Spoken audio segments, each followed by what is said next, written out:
Bonjour et bienvenue dans cette vidéo sur SolidWorks fait par le concepteur mécanique. Dans cette vidéo, je vais vous expliquer comment utiliser la symétrie à l'intérieur d'un esquisse.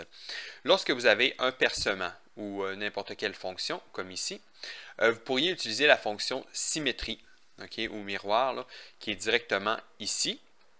Mais si disons que vous voulez l'utiliser à l'intérieur de l'esquisse, vous avez simplement qu'à aller à l'intérieur de votre esquisse et faire éditer l'esquisse si vous n'êtes pas déjà dans votre esquisse.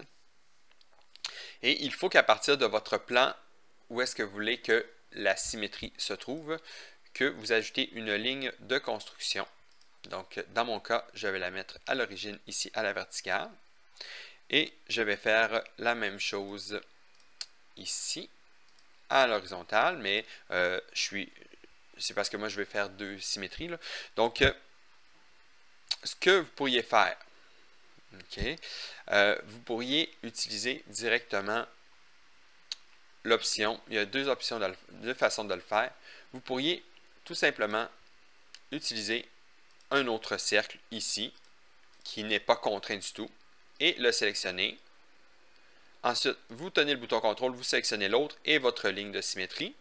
Et vous allez avoir l'option symétrie qui va s'ajouter ici dans les relations. Donc, comme vous voyez, elle s'est ajoutée ici. Donc, à ce moment-là, j'aurai mon percement qui est en symétrie. Donc, sinon, l'autre option de le faire, plutôt que de sélectionner directement les esquisses que vous avez fait, vous pourriez utiliser la fonction ici. Donc, ça doit être symétrie en français, là. Donc, vous sélectionnez ça. Par la suite, vous sélectionnez, disons, oups, je me suis trompé, j'ai sélectionné la ligne. Vous sélectionnez tout simplement les fonctions que vous voulez symétriser. Par la suite, vous sélectionnez l'axe à partir de lequel vous voulez le symétriser, donc ici. Et voilà. Donc, ces percements sont tout à fait symétriques.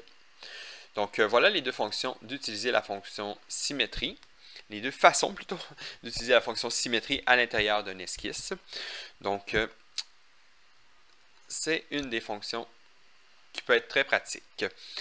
Par la suite, je tenais aussi à vous dire qu'il y a beaucoup de personnes qui ont diverses théories à propos des répétitions ou des symétries à l'intérieur d'un esquisse versus la fonction. J'ai utilisé les deux. J'ai fait des tests plusieurs fois. Honnêtement, pour la lourdeur d'une pièce, c'est très très similaire. Ça peut arriver que des fois, lorsqu'elle soit plus complexe, qu'une soit avantageuse à l'autre. Mais d'autres fois, honnêtement, j'ai comparé la lourdeur des fichiers, puis les deux, là, puis le temps de reconstruction. Il y en a que le temps d'ouverture est un peu plus long, tandis que l'autre, c'est le temps de reconstruction. Donc, si j'aurais à choisir entre la répétition linéaire ou la fonction symétrie, ou le faire directement à l'intérieur d'un esquisse, honnêtement, je ne saurais pas quoi vous dire. Les deux peuvent être très utiles. Donc, je vous remercie d'avoir regardé cette vidéo et je vous souhaite une bonne journée. Au revoir.